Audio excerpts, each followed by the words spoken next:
महाराज, आपल्याला तर माहिती आहे ना गोपालचा बाप आपल्या समाजाचा होता म्हणून, आणि या माणसाला आपण ठेवलं होतं आणि खोटं सांगितलं होतं की हा गोपालचा बाप आहे म्हणून, आणि आपल्या मान्यतेनुसार मांडलं तर हे चूक आहे ना?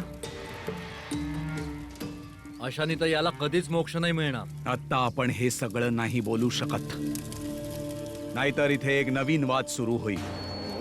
हे दोघे बाप लेकासारखे का राहत होते? गोपाळचा खरा बाप कोण आहे? आणि जेव्हा या सगळ्या गोष्टी उघडकीला येतील तेव्हा आपण सुद्धा उघडे पडू. त्यामुळे जे चाललंय ते चालू द्या. नको मिळू दे त्याला मोक्ष. तसं त्याने काम सुद्धा केलेलं नाही की त्याला मोक्ष मिळेल.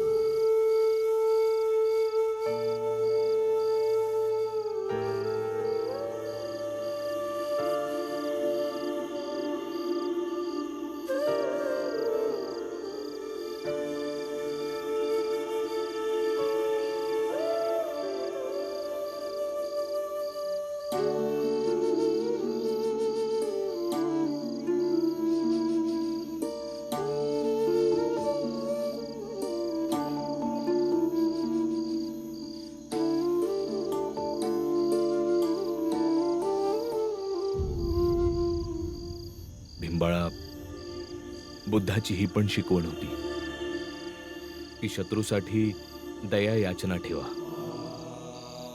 सेवाभाव आपल्या हृदयाच्या अनुरूप असाया पाहिजे, ना की दुसऱ्या संघ आपले संबंध कसे आहेत त्या हिशोबाने नसलं पाहिजे. गोपाळनं तुझ्या संघ चुकीचा व्यवहार केला तरी भी तू त्याची सेवा करतो आहेस. ठाव आहे यानं काय सिद्ध होतं? काय? हेच की युद्ध भलेही कुठल्याही स्तरावरचं असो, जिंकणं नेहमी मानवतेचंच असतं. आणि तू जे काम केलं आहेस ते मानवतेच्या विजयासाठी लय महत्वाचं आहे. पर बाबा, आपण ही गोष्ट नक्कीच सिद्ध करू की आपल्या समाजाच्या लोकांविरोधात कारस्थान रचलं होतं. यासाठी गोपाळचं ठीक होणं लई गरजेचं आहे. पण गोपाळची ही अवस्था अशी कशी झाली? माहित नाही. काल रातच्याला मी जवळ खायला द्यायला गेलो होतो तेव्हा हा बरा होता. वाचवा वाचवा मला. जोरात थोडा अजून जोरात ओरड, कारण इथं कोणीच नाही आहे. तुला मी गावापासून इतकं दूर आणलंय ना, इथं कोणीच येत नाही. पर मग सकाळी माहित नाही त्याला काय झालं ते, असा खुळ्यावाने वागायला लागला होता. मला असं वाटतंय की हे महाराजचं काहीतरी कारस्थान आहे. पण तुम्ही काळजी नका करू, कारण की सत्य आणि न्याय आपला मार्ग शोधून काढतात. चला जेवून घेऊया. चल बाळा.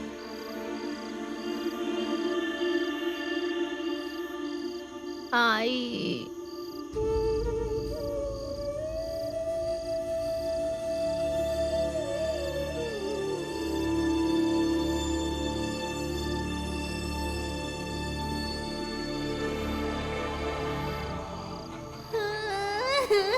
माझी आई कुठे आहे? लांब एका गावात राहत होतो. ह्याची आई मेली आहे. मरून आता जवळजवळ 1 महिन्याच्या वर झालं. तेव्हापासून हा रडत सुटलाय. सत्य आणि न्यायानं आपला मार्ग शोधला आहे. म्हणजे मी समजलो नाही बाळा. बाबा, विचार करा ना. गोपाळ नेहमी आपल्या बाबांसंग राहत होता, तरी बी या आपल्या आईचीच आठवण का काढतोय? जेव्हा हा बरा होता, पहिल्यांदा साताऱ्यामध्ये आला होता, तेव्हा याने मेलेल्या आईची गोष्ट केली होती. मग त्यानंतर कधी बी नाही.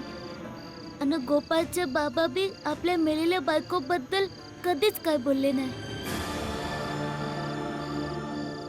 म्हणजे काहीतरी असं नक्कीच आहे जे आपल्यासने शोधावं लागल.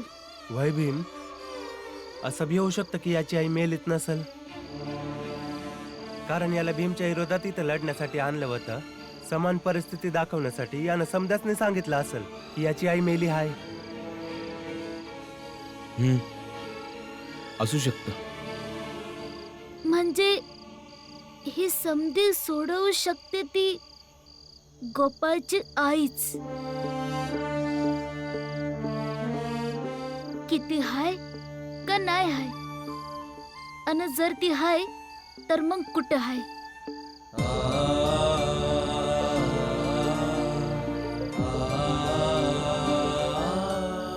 भिंबाळा, मला असं वाटते की की गोपाळ जिथं राहत होता त्या घराकडे जाऊन आपल्याला पाहावं लागेल. कदाचित तिथे काहीतरी सापडेल.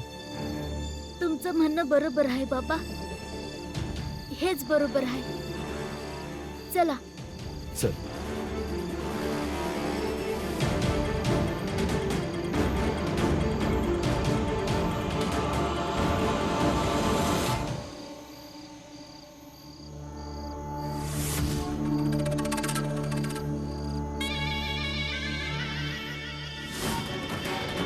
त्या गोपाळचा देखील शेवट करून टाका.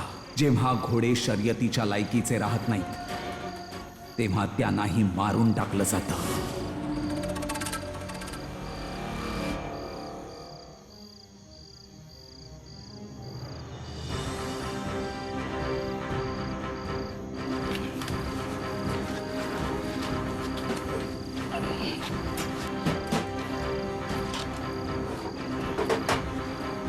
इथं तर काहीच मिळत नाही हाय बाबा.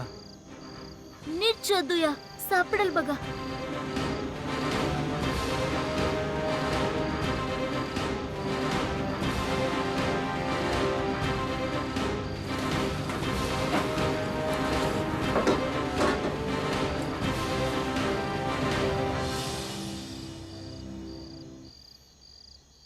हे काय आहे?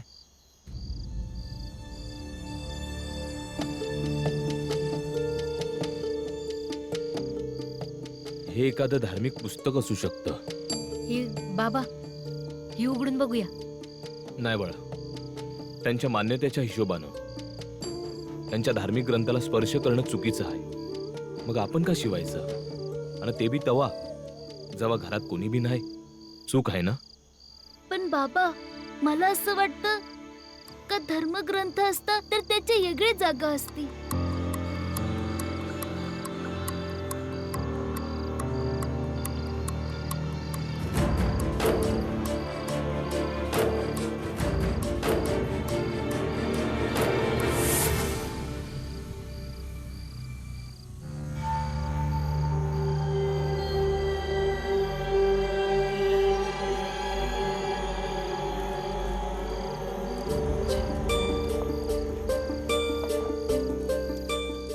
आत्या, बाबा आणि तिन्ही भाऊ गोपाळच्या झोपडीत काहीतरी शोधायला गेले. बरं आहे. तू एक काम कर, हे दूध जरा चुलीवर गरम करायला ठेव. गोपाला हळदीचं दूध दिलं तर बरं वाटेल त्याला. होय. जा.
तुम्ही लोक सुधारणार नाही ना?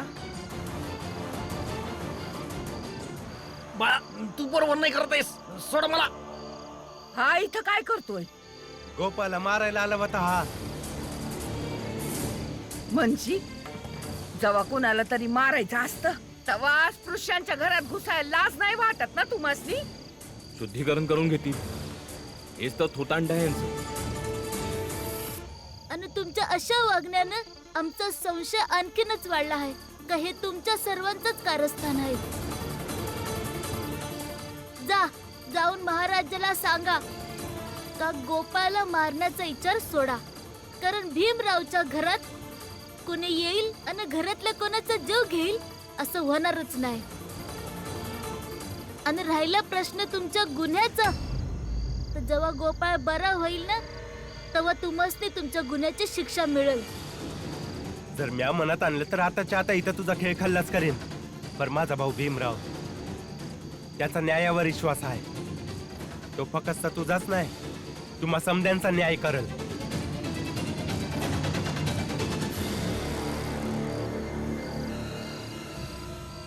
जा. बाळा आणि हा एक गोष्ट ध्यानात ठेव, इथं भीमराव संघ त्याचा भाऊ बाळा भी राहतो. भीमराव एका व्यवस्थेनुसार न्यायाबद्दल बोलत असतो, पर म्या कधी बी न्याय करू शकतो. म्हणून याच्या पुढे असं काही करताना दिसलास तर तुझ्या पायात दगड बांधून तुला तुझ्या समाजाच्या हिरेत फेकून देईन. हे तुम्ही बरोबर नाही केलं. जाईत ना. बाळा बाळा, हिंसा करणं चुकीचं आहे. आणि व्यवस्थेचं पालन आपल्यालाच करायला पाहिजे ना. बाबा, म्या फक्त धमकावत होतो, मी असं काय नाही करणार. गोपाळ, गोपाळ, इतक्या समध्या गोंधळात बी किती शांतपणे झोपलाय हा.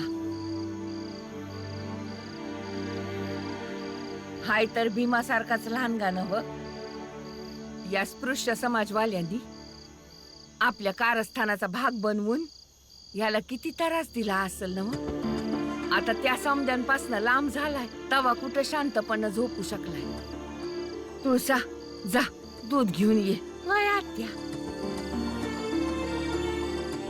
गोपाळ, गोपाळ, उठ बाळा, उठ बाळा, उठ उठ उठ बाळा, उठ उठ.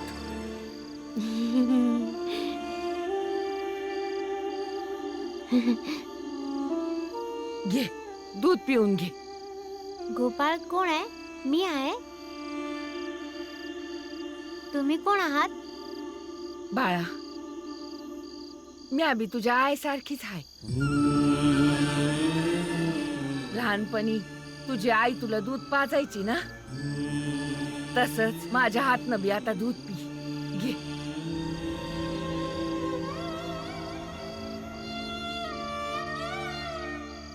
भीम, हे उघड तरी बघूया याच्या आतमध्ये काय आहे ते.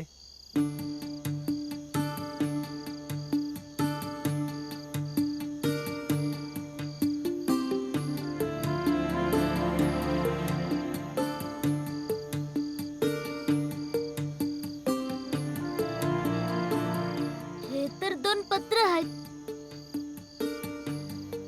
मग वाचून बघ यात काय लिहिलंय ते. हे तर गोपाळने आपल्या आईसने लिहिलेले पत्र आहेत. एक 4 वर्षांअगोदर आणि एक 6 महिन्यांअगोदर. याचा अर्थ गोपाळ लिहू वाचू शकतो.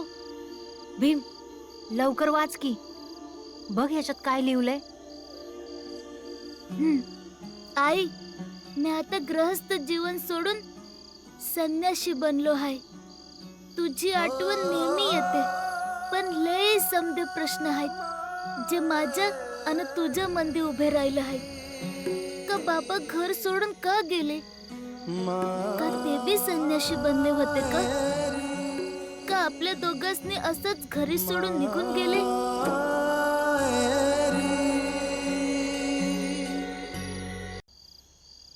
कधी आयुष्यात सावरू शकलो तर परत येईन, इथं लोक म्हणतात का मी लय बुद्धिमान आहे.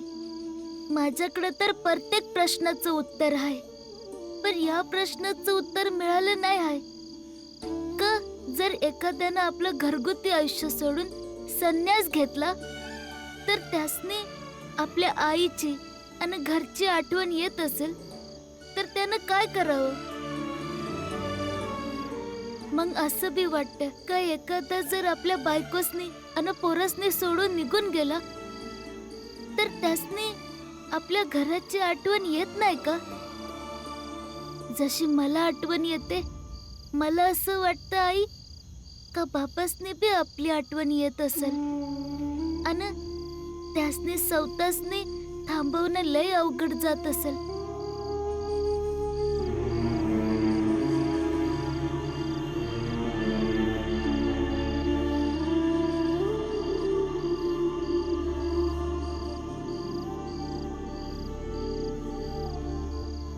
दूध खूप चवदार होतं.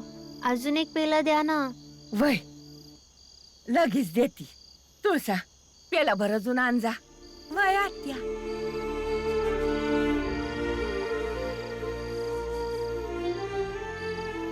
भिंबाळा, दुसरं पत्र वाच. काय बरं लिहिलंय त्यात? वय आई, आता बी प्रश्न तोच आहे. आता बी उत्तर नाही भेटत आहे, पण जगतो आहे. लोक सांगतात तसं. आई, लय येळा स्वतःसने अपराध्यासारखं वाटतं ग. का बाबा गेल्यानंतर मला तुला असं एकटीला टाकून सोडून जाण्याची गरज नव्हती.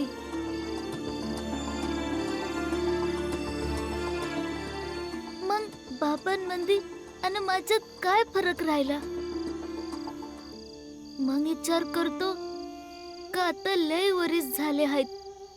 आता जर मी तुला बघितलं तर तुला ओळखू बी शकणार की नाही ठाव नाही, पण तू तर ओळखशीलच मला. मी समजा जरी विसरलो ना तरी बी, मला काय बी आठवलं नाही तरी बी, नाही खोळा झालो तरी बी,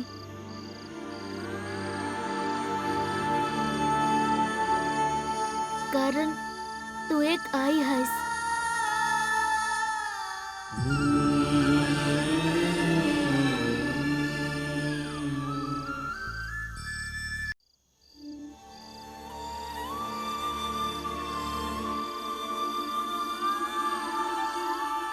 घे बाळा पी.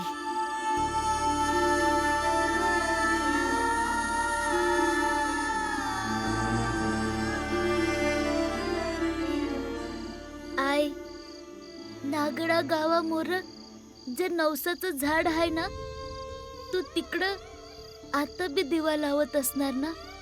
मग हा बी नवस कर का तुझा पोरगा परत आला पाहिजे.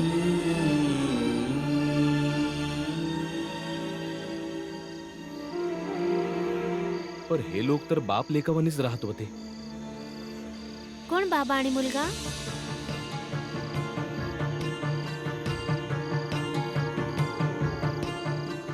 म्हणजे खरं तर हे बाप लेक नाही आहे. आणि गोपाळची आई नागरा गावामध्ये राहते आहे. वय बाबा, या पत्रावरनं असं दिसतंय की याचे बाबा याला लय आधी सोडून गेले आहेत. वय गोपाळ वर काय बी बोलू द्या, पण आतून खूप त्रासलेला आणि दुःखी होता. त्याच्या मनावर खूप ओझ होतं. म्या तुला वचन देतो गोपाळ, म्या तुझी आणि तुझ्या आईची भेट घालूनच देईन.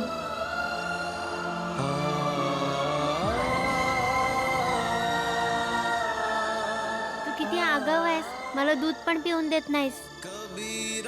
सोई पीर है जो जाने पर पीर, जो पर पीर न जानही सो का पीर में पीर, सो का